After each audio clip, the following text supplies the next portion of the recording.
नमस्कार आप सभी को। आज की क्लास में हम पढ़ेंगे यूनिट 4 के बारे में, जिसके अंदर हम मतलब को समझेंगे मतदान का, यानी कि what is the meaning of voting. मतदान का मतलब क्या है, ठीक है। और ये हमारे एग्ज़ाम के पॉइंट ऑफ व्यू से भी इम्पोर्टेंट है और हमारी रियल लाइफ से भी इम्पोर्टेंट है, क्योंकि हम सब 18 यानी कि 18 प्लस हो चुके हैं और हम अब लायक हो चुके हैं भारतीय राजनीति में वोट डालने के लिए, ठीक है। और हमें अब वोट की पावर को समझना पड़ेगा। वोट की पावर बहुत ही ज़्यादा है, ठीक है। अगर आप लोग चाहते हो कि हमारे सोसाइटी में अच्छे निर्णय लिए जाएं और भविष्य में एक अच्छी गवर्नमेंट हमें मिले जो हमारे लिए रोज़गार, इन्वायरमेंट, इन सब जैसे मुद्दों से संबंधित वार्तालाप करे, तो have to right use to vote. अपने वोट का सही इस्तेमाल करना सीखें और समझें क्या है ये। चलिए आगे हम चलो हम अपना पढ़ना शुरू करते हैं। भाई जैसे दिख रहा है स्क्रीन पे कि भारतीय संविधान के अनुच्छेद 325 से लेकर 326 के अनुसार प्रत्येक वैक्स का मतलब है प्रत्येक वैक्स, यानी कि जो बंदा 18 साल का हो गया है, वैक्स नागरिक को जो पागल या अपराधी ना हो, ठीक है, जो पागल नहीं है ना अपराधी है, मताधिकार प्राप्त है, ठीक है, उसे वोटिंग का राइट प्राप्त है, जो पागल नहीं है ना ही अपराधी है। किसी नागरिक को धर्म, जाति, वर्ण, संप्रदाय अथवा लिंग भेद के कारण मताधिकार से वंचित नहीं किया जाएगा, यानी कि वो कोई भी नागरिक हो, भारतीय नागरिक किसी भी जाति, संप्रदाय, किसी भी लिंग का हो, ठीक है, उसके पास क्या है, वोट का अधिकार है। धीरे धीरे सदियों में उन्होंने अपने सभी वैक्स नागरिकों को मताधिकार दिया है। ये धीरे धीरे हमारे देश में हर किसी को मिल गया है, ठीक है। ये कुछ वो इमेजेस हैं वोट के। चलिए यहाँ पर हम देखते हैं, किसी भी लोकतंत्र देश में सबसे महत्वपूर्ण अधिकार मत देने का अधिकार है, यानी कि किसी भी डेमोक्रेसी कंट्री में मेन जो फीचर्स होता है वो है वोटिंग का, ठीक है। तो किसी भी लोकतांत्रिक देश में सबसे महत्वपूर्ण अधिकार है मत देने का अधिकार, यानी कि वोट देने का अधिकार। भारतीय संविधान के अनुसार देश में 18 वर्ष की आयु के ऊपर के किसी भी जाति, समुदाय और धर्म के नागरिक को चुनाव में अपने मत उपयोग का अधिकार दिया गया है। भारतीय संविधान में नागरिकों को कुछ विशेष अधिकार दिए हैं, जिसकी जानकारी होना बेहद महत्वपूर्ण भारत के मतदान के नागरिकों को मौलिक अधिकार है, ठीक है। ये एक तरह का फंडामेंटल राइट्स भी है। आपको ये बहुत इजी है और बहुत ज़्यादा इंपॉर्टेंट है, आपको वन लाइनर में ये सारी बातें समझ आ रही होंगी। चलो अब यहाँ पे लिखा है कौन कर सकता है मतदान, ठीक है। आपको सीधा से समझ आ गया जो 18 साल का है, ठीक है। अभी देखो समझो चीज़ें धीरे धीरे। भारतीय संविधान के अनुसार मतदान समिति के अंतर्गत पंजीकृत 18 वर्ष की आयु से अधिक का देश का कोई नागरिक मतदान के योग्य होता है, ठीक है। 18 साल की अगर वो एज हो गई है तो वो वोटिंग के लिए लायक हो चुका है।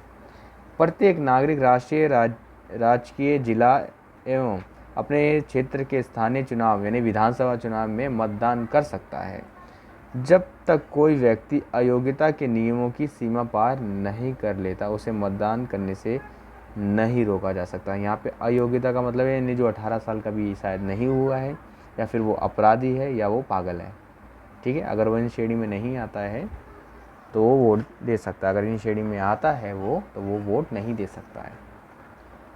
प्रत्येक नागरिक को एक ही मत डालने का अधिकार है, ठीक है। एक से ज़्यादा वो बार बटन नहीं दबा सकता फटफट करके, ऐसा नहीं है। और मतदान अपने पंजीकृत क्षेत्र में ही मतदान कर सकता है, यानी कि जहाँ का उसका वार्ड नंबर होता है वो वहीं पर वोट दे सकता है और कहीं नहीं। यहाँ पे देखो हाईलाइट करके लिखा है, मतदान करना भारतीय नागरिक का न सिर्फ अधिकार है बल्कि मौलिक कर्तव्य भी है, उसकी फंडामेंटल ड्यूटीज़ भी हैं ये। आज के समय में देखें तो किसी भी स्थान पर अगर 60% या फिर उससे अधिक मतदान हो जाता है तो चुनाव आयोग इसे सफल मानता है। तो क्यों भाई सफल मानते हैं? क्योंकि आज से पहले के जितने भी चुनाव होते थे वो 50% से भी ज़्यादा नहीं जाते थे, ठीक है। इसलिए कहा, मतलब लोग वोट देने ही नहीं आते थे। और अब लोग थोड़े बहुत जागरूक हो रहे हैं, जिसके कारण हर वोट जो है सफल हो जाता है, क्योंकि बहुत सारे लोग जो है वोट देने आगे बढ़ रहे हैं, ठीक है।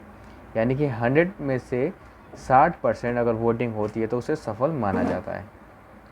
समझ आया? चलो यहाँ पे कुछ हाईलाइट करके लिखा है कि भारत विश्व का सबसे बड़ा लोकतांत्रिक देश है। यहाँ की संघीय सरकार, यहाँ पे संघीय सरकार का मतलब है जहाँ पे केंद्र सरकार और राज्य सरकार मिलके काम करती है। हमारे देश में 2 गवर्नमेंट आती है, सेंट्रल गवर्नमेंट और स्टेट गवर्नमेंट, ये मिलके काम करती है, उसे कहते हैं संघीय सरकार। 11वीं क्लास की संघवाद आपने पढ़ा भी होगा, ठीक है, 7वां चैप्टर। नहीं पढ़ा तो पढ़ लो एक बार जाके। चलो, संघीय सरकार प्रत्येक 5 वर्ष के अंतराल पर उपचुनाव के माध्यम से चुनी जाती है।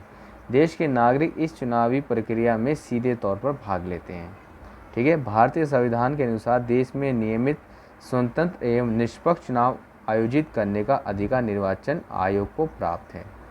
ये इन्हीं की ड्यूटीज़ होती है कि चुनाव करवाना, ठीक है। और हर तरह के चुनाव, राष्ट्रपति, उपराष्ट्रपति, प्रधानमंत्री, विधानसभा, ये सारे जो इलेक्शन जो करवाए जाते हैं इलेक्शन कमीशन के द्वारा करवाए जाते हैं, यानी निर्वाचन आयोग के द्वारा। चुनाव आयोजित करने एवं चुनाव के बाद के विवादों से संबंधित सभी विषयों को लोक प्रतिनिधि अधिनियम, ठीक है, यहाँ पे एक्ट है, लोक प्रतिनिधि अधिनियम 1950 एवं लोक प्रतिनिधित्व अधिनियम 1951 के अंतर्गत सम्मिलित किया जाता है। यानी इस दायरे के अंदर चुनाव आयोग की जो भी विवाद, झगड़ा वगैरह होता है, इनको यहाँ सोल्व किया जाता है। यहाँ पे नोट करके लिखा है, 61वें संविधान संशोधन के अनुसार भारत में वयस्क मताधिकार की आयु 21 वर्ष से घटाकर 18 वर्ष कर दी थी। पहले हमारे देश में जो थी 21 साल थी उम्र वोटिंग की, लेकिन 61वें संशोधन द्वारा इसकी जो क्या कहते हैं डेट थी वो थी 1989, ठीक है। हमेशा याद रखना, जो बिल आया था ना, इसका जो बिल आया था वो 1988 में आया था, लेकिन जब इसको पास आउट किया था वो 1989 में किया गया था, ठीक है, जो पब्लिश कर दिया गया था। और इस बिल को जो लाए थे, ठीक है, 61 जो अमेंडमेंट हुआ था 1989 में, जो इसको लेके आए थे उनका नाम था पी शंकरनंद, ठीक है, शंकरानंद, ठीक है, ये लेके आए थे, जिसमें वोटिंग की जो एज थी उसे कम कर दिया गया था। ओके, सॉरी भाई, इसमें ऐसा हुआ कि माइक बंद रह गया और वीडियो पॉज हो गई थी। चलो कोई नहीं, दोबारा से मैं यहाँ से स्टार्ट कर रहा हूँ। देखो, यहाँ पे नोट करके लिखा है कि 61वें संविधान संशोधन के अनुसार भारत में वयस्क मताधिकार की आयु जो है 21 वर्ष से घटाकर 18 वर्ष कर दी गई। इसका जो प्रस्ताव आया था 1988 में आया था, ठीक है, जिसको पूरी तरीके से अमेंडमेंट कर दिया गया था 1989 में, जिसको लेके आए थे पी शंकरानंद लेके आए थे, जिसमें एज को कम करा गया था।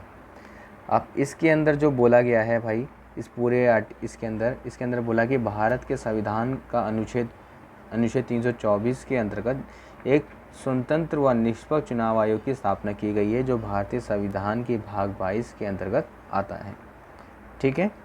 ओके, ये पूरी तरीके से स्वतंत्र है, कोई इसके काम में इंटरफेयर नहीं कर सकता है।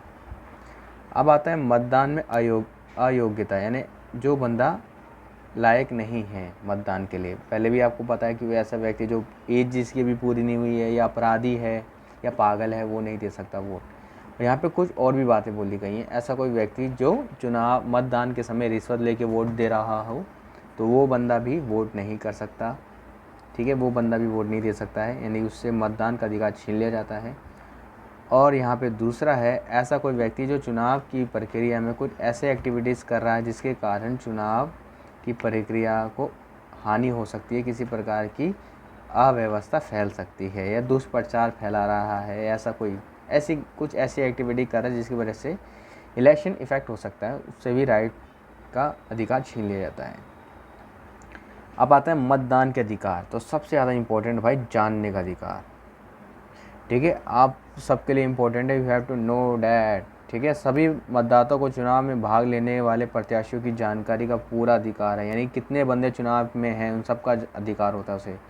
संविधान की धारा 19 के अंतर्गत नागरिक को यह अधिकार दिया गया कि इस अधिकार के द्वारा कोई भी व्यक्ति प्रत्याशी के चुनाव घोषणा पत्र, यानी जो कहते हैं ना कि हम ये करेंगे वो करेंगे, उसकी पूरी डिटेल्स ले सकता है, उसका वित्तीय लेखा जोखा और आपराधिक पृष्ठभूमि की भी जानकारी ले सकते हैं, यानी कि उस आदमी का कैरेक्टर कैसा है, यानी कि कोई लड़ाई झगड़ा अपराधी तो नहीं है ये, ठीक है, बल्कि हमारी राजनीति एक से एक छठे अपराधी आते हैं वैसे तो, क्या करें, यानी कि वो सब व्यक्ति जो जान सकता है, फिर अपना स्वयं डिसीजन ले सकता है कि किसको वोट देना है, किसको नहीं देना।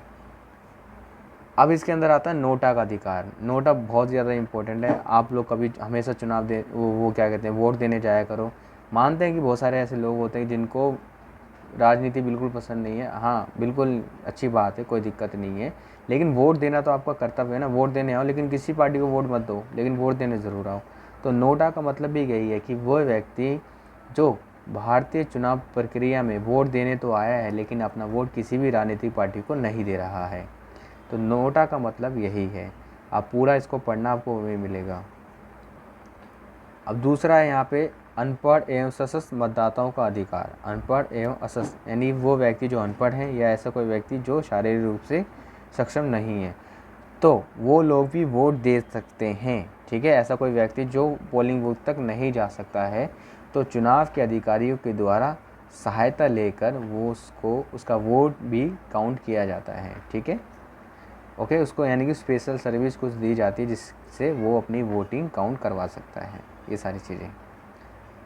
अब यहाँ पे अप्रवासी भारतीयों को अधिकार, यानी एक तरह से एनआरआई कह सकते हो, वो भी वोट दे सकते थे, लेकिन उन्हें सबसे पहले अपने उसको क्या करना होगा, भारतीय चुनाव प्रक्रिया में अपने आप को पंजीकृत कराना पड़ेगा, यानी कि चुनाव आयोग में जाके पंजीकृत कराओ, तब जाके आप वोट दे सकते हो, उससे पहले नहीं। अब यहाँ पे कैदियों के बारे में बोला है। जनप्रतिनिधि कानून 1951 की धारा 62 क्लॉज 5 के तहत ऐसा कोई भी व्यक्ति न्यायिक हिरासत में है या फिर किसी अपराध के लिए सज़ा काट रहा है। ठीक है, जनप्रतिनिधि कानून देखो 1951 की धारा 62 क्लॉज के तहत ऐसा कोई व्यक्ति जो न्यायिक हिरासत में है, ठीक है ना, कस्टडी में कह सकते हो, या सज़ा काट रहा है, तो वह वोट नहीं दे सकता, ये याद रखना। सामान्य जनता के अलावा वोट सिर्फ वही दे सकता है जो पुलिस हिरासत में है। ठीक है, पुलिस की हिरासत में जो व्यक्ति है, यानी जो पुलिस वालों ने भी जिसको पकड़ा वो अपराधी नहीं हुआ है, ठीक है, वो बंदा तो वोट दे सकता है। ठीक है, और कैसे कोई व्यक्ति जो जिसके ऊपर सज़ा भी हो गई है, जेल भी काट के आ गया, अब वो वापस से छोड़ दिया गया है, तो आम नागरिक ही है वो, तो वो भी वोट दे सकता है। लेकिन जो बंदा कोर्ट की कस्टडी में है वो बंदा वोट नहीं दे सकता, इस बात को ध्यान रखना। ठीक है, आई होप, मैं उम्मीद करता हूँ कि आपने इस बार मतदान को समझ लिया हो कि मतदान है क्या, कितने को मिलता है, कितने को नहीं मिलता है, क्या क्या इसकी एक्टिविटी है, ये सब। ओके, अभी तो और चलेगा ये, क्योंकि मतदान हमारा बहुत ही ज़्यादा इम्पोर्टेंट है। ओके, अभी इसके जो पॉइंट्स आएंगे कि मतदान को कौन कौन से कारक जो हैं इफ़ेक्ट करते हैं, धर्म, जाति, वर्ण, संप्रदाय, लिंग, भेद, ये सब आएगा उसके अंदर। ठीक है, अगली वीडियोस में, और बहुत ज़्यादा इम्पोर्टेंट है, और ये हमारे भारतीय चुनाव को पूरी तरीके से रिप्रेजेंट करता है, जो कि हमारे देश में मुद्दे होने चाहिए, रोज़गार का, पर्यावरण का, ठीक है, और लॉ एंड ऑर्डर्स का। ठीक है, हमारे देश में कितने कोर्ट को बढ़ाया जाए, प्रशासन में निष्पक्षता लाई जाए, ठीक है, हॉस्पिटल बढ़ाया जाए, स्कूल बढ़ाया जाए, एजुकेशन को थोड़ा सा और अच्छा किया जाए, जहाँ पे लोगों को सही और गलत में अंतर समझाया जाए, रट्टा मार पढ़ाई नहीं कराई जाए। ठीक है, ये सारी चीज़ें होनी चाहिए, ना कि धर्म से, जाति से संबंधित कोई चुनावी मुद्दा बनाना चाहिए। ये सारी चीज़ें पहले बोलते हैं कि चुनावी धर्म, जाति नहीं इंक्लूड करनी चाहिए, लेकिन करते हैं, कितनी गलत बात है।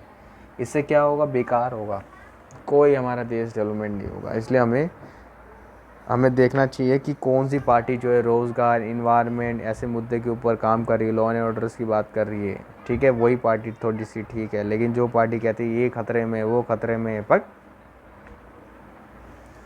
तो यानी कि वो हमें पागल बना रहे हैं और कुछ नहीं। चलिए, मिलेंगे अब आपसे नेक्स्ट वीडियो में। Okay, bye. कोई मेरी इस लाइन से दुखी हो गया हो तो भाई हम हाथ जोड़ के माफ़ी मांगते हैं। ठीक है, लेकिन हम भाई जो भी अपना अपना वोट उसे ही दो जिसे आप पसंद करते हो। ठीक है, अपने चुनावी मुद्दे देखो, आपके चुनावी मुद्दे क्या हैं। हम तो बस स्टूडेंट हैं, हम सभी, हम तो यही चाहते हैं कि हमें जब ग्रेजुएशन हम करें तो हमें रोज़गार मिल जाए। ठीक है, हमारी जो बहन बेटियां होती हैं वो समाज में स्वतंत्र रूप से निकल सकें। ठीक है, ओके, किसी की गरिमा को ठेस ना पहुँचे। ठीक है, लोग, प्रशासन भी सही से बात करे, गाली दे के किसी को ना बुलाए। हर किसी का एक नाम होता है समाज में। ठीक है, ओके, किसी मतलब हर किसी लड़का हो चाहे लड़की, उसका एक नाम होता है, उसको उसके नाम से बुलाया जाए तो ज़्यादा अच्छा है, ना कि गाली दे के बुलाया जाए। तो हमारा प्रशासन भी थोड़ा अच्छा हो, जो लोगों को उनकी गरिमा का ध्यान रखे, जो कसम वो प्रेमबल पढ़ के गाते हैं, जो संविधान में लिखा है, जो अधिकार देता है कि भारत के सभी नागरिक की गरिमा का हम ध्यान रखेंगे। ठीक है, चलिए, मिलेंगे आपसे अब नेक्स्ट वीडियो में। चैनल को सब्सक्राइब करें, लाइक करें, शेयर करें, अपना रिव्यू कमेंट बॉक्स में ज़रूर दें।